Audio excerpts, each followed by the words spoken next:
And we are live with another edition of the All Gas No Break Sports Show. I am one of your co-hosts, Nicholas Pavona, joined alongside, as always, by my co-host, Andrew Johnson. And Johnson, what more can you say about this World Series we just had this past weekend? A thrilling 7-game series went down into extra innings. 2 of these games, in fact, in this World Series went to extra innings. And we finally have a World Series champion crowned. If you've been living under a rock, the champion is, of course, the Los Angeles Dodgers. They've become the first team in the MLB to repeat as champions since the 1998 to 2000 New York Yankees.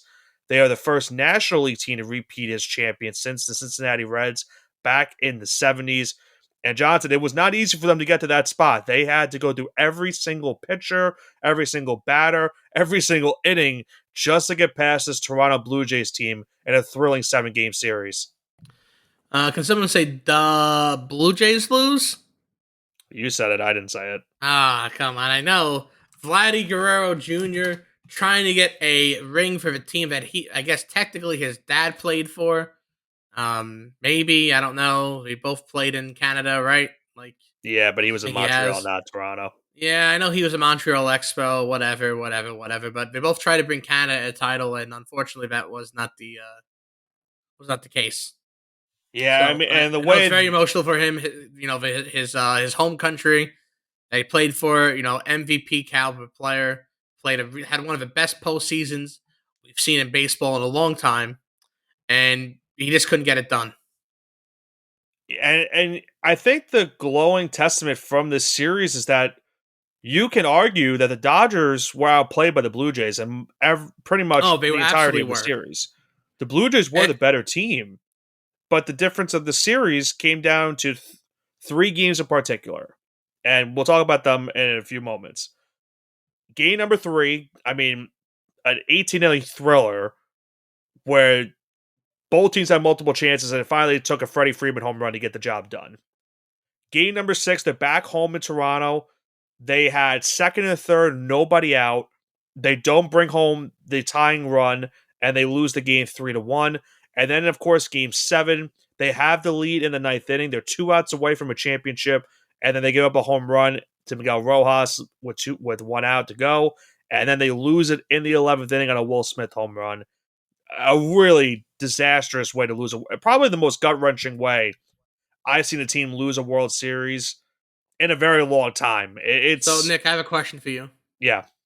Would you rather lose this way or lose the last year of the way the Yankees lost? I think as a neutral observer, I think this is league's worst. It's absolutely. I think the other thing too is keep in mind this team was looking for their first championship since 1993. Now, of course, they got the NBA title a couple years ago with the Raptors. Really isn't a couple years ago at this point, but they've got a championship recently, but they've been looking for a World Series championship since 93, as I mentioned, when they went back to back that year. Those 2 years in 92 and 93. And it's just the point of, think about this. Going into the year, they were not expected to make the playoffs. I think they were projected to maybe be the 4th best team in the American League East. And not only do they win the division, they have home field advantage throughout the playoffs. They knock out the Yankees. They knock out the Mariners in a thrilling series as well. That also took 7 games too. And they faced a team that everyone considered to be impossible to beat. A team that has star player after star player after star player. And they kept battling back and forth every single game. Going in, you look at game 1.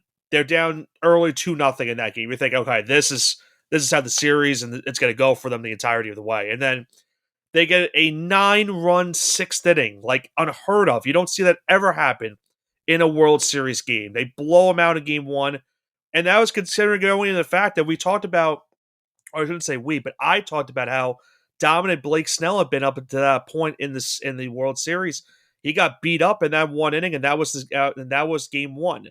Game 2, Yamamoto just dominates them in that second game. Complete game, 1 run allowed. They win. Dodgers win 5-1. You go into game 3. I don't know how much justice I can really do this game. 18 innings. You have Otani hitting a bunch of big hits in this game. He reached base 9 times in this one game alone. Unheard of for a regular season game, let alone a postseason game.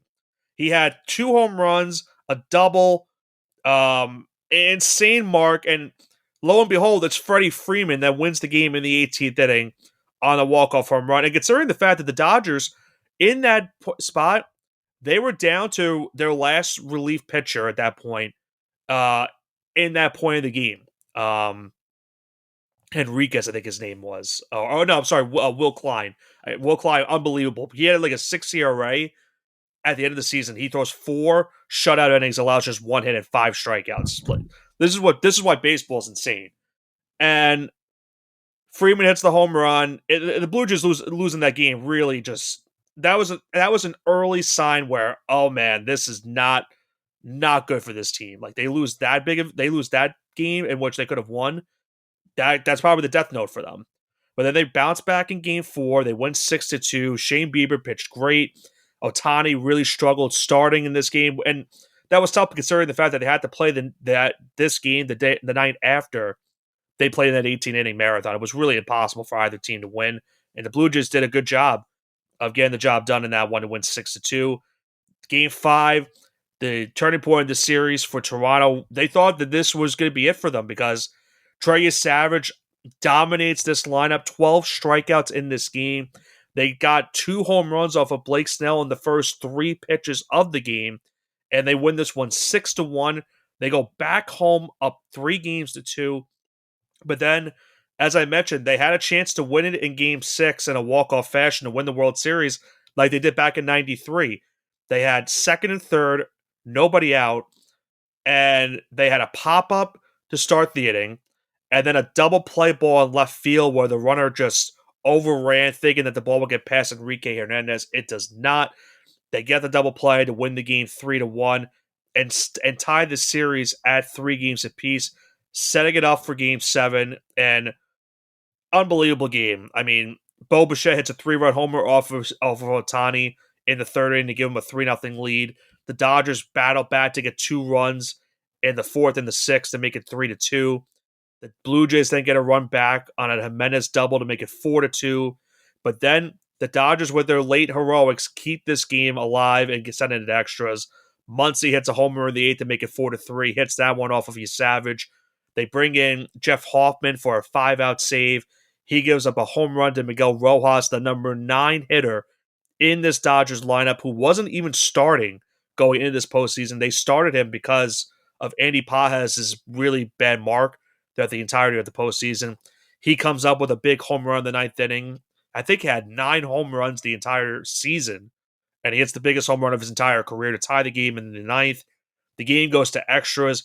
Both teams had chances throughout the entirety of the extra innings, including the Blue Jays in the 9th inning. They could have walked it off in the 9th, but Rojas makes a great defensive play at second base to throw out the runner, Isaiah Kiner-Falefa, at home to get the second out of the inning.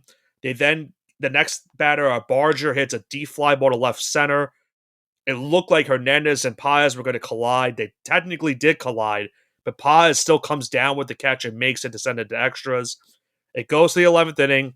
It's Will Smith who hits the home run to give them a 5-4 lead. Dodgers would have to close it out from there. Yamamoto, who pitched the night before, having to pitch again, and this time in relief, had already thrown a couple of innings of relief. He gets the final 3 outs of that inning, including with having runners on first and third, the game-winning double play ball, 6-3 unassisted, and they win game 7, 5-4 in 11 innings. I tried to do the best I could trying to do it justice, Johnson, but this was just an unbelievable series. One of the best World Series we've had in a very long time. The only one I could really think of that duplicates this one was the Cubs and Indians World Series back in 2016. Yeah, and viewership will tell you you're right, Nick, because this is the most viewed World Series in over a decade. It probably did help that you had entire countries watching, Japan and Canada, so that will boost the ratings. Japan for players like Yamamoto and Otani, and obviously Blue Jays for the entire country of Canada. And then you had the American audience as well. So this was very good ratings wise. And of course, even countries, Caribbean countries like the Dominican Republic, because they had star players like Vladdy Guerrero representing this team. So overall, very good series rating wise, both within the United States and internationally as well. Yeah, I think you know there's so many different numbers you could talk about this entire series. One of the numbers, there's two stats that I saw about this series that were insane. One of them was that Game Three matchup. Game Three of the World Series, there was 609 pitches thrown in that game. 37 runners left on base. There was 25 position players used. 19 pitchers also used in that game. I mentioned the Dodgers were down to their last reliever. They were literally contemplating either throwing a position player out there in the 19th inning or throwing Yamamoto after throwing a complete game the night before or 2 nights before. So like that's how crazy the game was. And then the second stat, of course, I think is a more funny stat. It's not the same player per se, but the last 6 years, an MLB player named Will Smith has won a World Series championship. The last 2 years, of course, being the Dodgers' Will Smith. 2023 reliever Will Smith from the Rangers won it, as well as when he won it with the Houston Astros in 2022, 2021, and then Will Smith, the catcher, wins his first World Series title with the Dodgers back in 2020. So 6 straight years, a Will Smith has won a World Series championship. For the Dodgers, Will Smith, he looks to maybe make it 7 straight years next year and get the Dodgers a three-peat. But yeah, I mean, like I said, this was just an unbelievable series. As much as it's, as much as the Yankees did get eliminated by this Toronto team, you have to feel bad for this team the way they lost. No team should have to suffer losing a series like this and the way you lost it, because you had so many chances throughout entirely different games to win at least one of them and avoid, that game 7 scenario of your Toronto. And things just didn't go their way at the end of the day. And the Dodgers, they showed why, they've been in this spot before. They've won titles before. The Blue Jays, if you're a fan of them, you're hoping they can get back to the spot in the season. But as you and I both know, it's not easy to make it to the World Series. It is one of the toughest things to do in all of professional sports, because you're competing with 30 other teams, or you're competing with 29 other teams, I should say, in baseball to get there. And from your own respective, divisions, you're competing with, 14 other ball clubs in the American League and the National League, where it's, especially in the National League, you're trying to compete with the Dodgers just to even get there. Yeah, it is very hard to make it back to the World Series. I would say, yeah, baseball is the one team, though, I think, is the one sport that I think the better team almost always ends up winning. It may have not happened this year, but you can see. This was the one time you can't say that. This is the one time it doesn't happen. Yeah. Yeah, but it is crazy because the Super Bowl is a lot of luck. Yes. NBA is a lot of luck. College basketball, of course, is a hell of a lot of luck. College football, same thing. A little bit less luck now with the new playoff system. But this was certainly one of the sports that, okay, the better team always wins, and it doesn't happen this time. So, like, now you're going to have questions because it shouldn't even been a question because the Dodgers had so much money they could spend. We both expected a sweep in this series. Like, no question about it. And it's crazy because the Dodgers shouldn't even have this roster. They shouldn't have Ohtani right now. They shouldn't have Yamamoto. They shouldn't have Tyler Glass now. They shouldn't have all these all-stars. And it's because of the deferring of money, which is eventually going to lead a lockout in the sport. Yeah, 2027. It's coming. It's coming. And it might even be here sooner than we know it. Yeah, so right now, the season... So 2026 is still good. But the bargaining agreement does end in 2027. So that right now has a very big potential to be a lockout year. And the biggest thing has been talking about making a salary cap for baseball. And a lot of the players are, of course, not happy with that. Even some of the owners aren't happy with that, of course. But that's been the biggest talking point right now of this collective bargaining agreement. And right now, it seems like 2027 could be in jeopardy of not happening right now. The easiest way to do this, Nick, is just to get rid of the deferring contracts. Yeah. I can't even fault the Dodgers for what they did. Like, they're not breaking any rule. Like, they're just... This is what baseball has had. Like, these rules have been the same trajectory for years and years and years. Like, as a Yankee fan, this is somewhat what the Yankees, not saying they did it all entirely, but this is what they were able to do in the 90s and the 2000s. They were able to get some of these big top tier players because they were either not taking big contracts or the Yankees were just paying off money down the road. So it's like you can't really fault them because they're not breaking any rule per se. They're just doing something that has been in baseball for so many years now. That's why these owners and, whatever, they have to figure out something in the collective bargaining for 2027 because if not, then you're looking at the Dodgers just repeating as World Series champions for how many years until something happens. Like that's, I think, the biggest concern right now. Like the biggest thing, the best thing for baseball was that the viewership, as you mentioned, was good for this World Series. Because if it wasn't, then not only do you have bad viewership for the series, but then you're thinking about, okay, now that we have a lockout coming, like it can't possibly get worse for us. The fact that you got good viewership shows that everyone is excited about this sport and wants to see it grow, but they have to figure out a way to make it grow even more than they've already made it grow these last couple of years. Adding the pitch clock has been a huge success. I don't mind the automatic runner on second base and extra innings during regular season games. I'm sure people watching that 18 inning marathon were probably hoping that there was going to be an extra runner on second base in that game, but they've made some good changes the last couple seasons. They've got to figure out something in terms of front office to figure out a way can they make the game grow better to where some of these smaller market teams can maybe get involved. You got to put a salary floor. Yeah, it might come down to a salary cap. It really might come down to that. You have to put a floor in where there's a minimum spend each year, but you also have to just absolutely get rid of the deferments, and you have to absolutely tax the look what the NBA did. What was the terminology for that again? The second apron. Second apron. Yeah, I mean, second apron also, I don't really like the second apron because it ruins teams that you draft, though. Like, if you draft these players, like the Oklahoma City Thunder, they're not going to be able to keep those players together. Right. So that's a good example, but poor practice. Right. That's what I'm saying. Like, they're implementing something different to make sure that there's not these super teams, but they're also, it's not like where, like, this is the Dodgers, where they're signing big name free agents in the offseason. They're drafting the players, as you mentioned, in the draft. Like, they're not doing anything wrong. There needs to be some sort of, like, if you draft well, you shouldn't be punished for it. Right. If you sign a bunch of mercenaries and make a super team, you should be punished for it.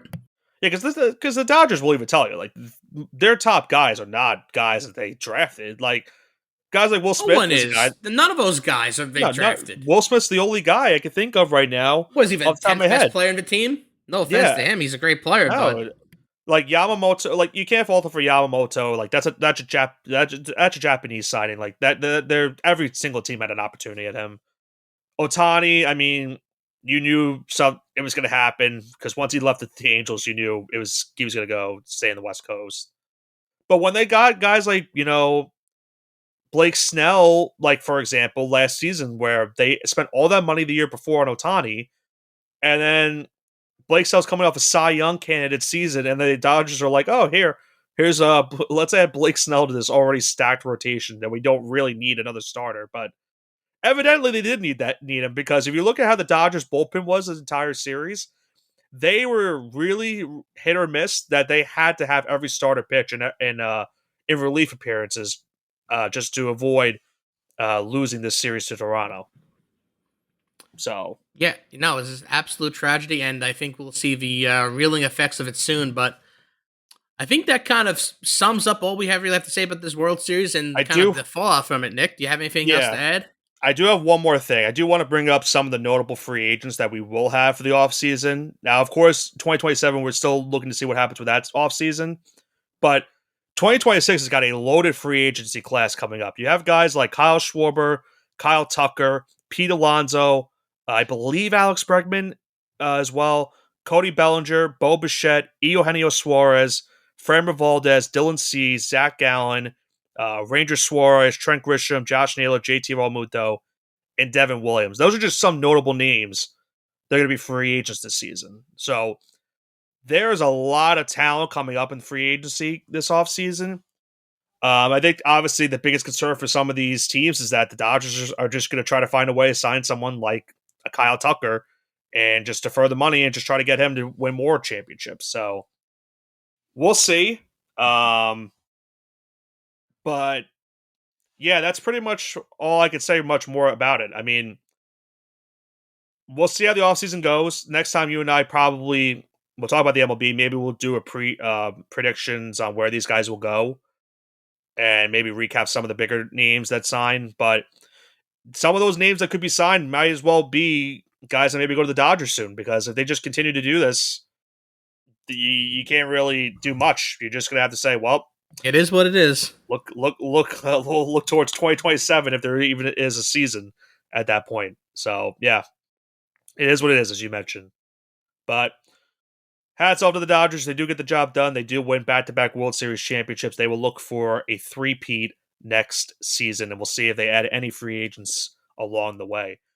But that's going to do it for this week's edition of the All Gas No Break Sports Show. An unbelievable World Series comes down to 7 games, multiple extra inning games in this series, but it is the Los Angeles Dodgers that get the job done. They win their second straight World Series championship, and they will look for the three-peat in 2026. Which free agents will they add, or will the other 29 teams add? We'll have to tune in to the next couple weeks and find out. For Nicholas Pavona and Andrew Johnson, this has been the All Gas No Break Sports Show. Have a great rest of your week.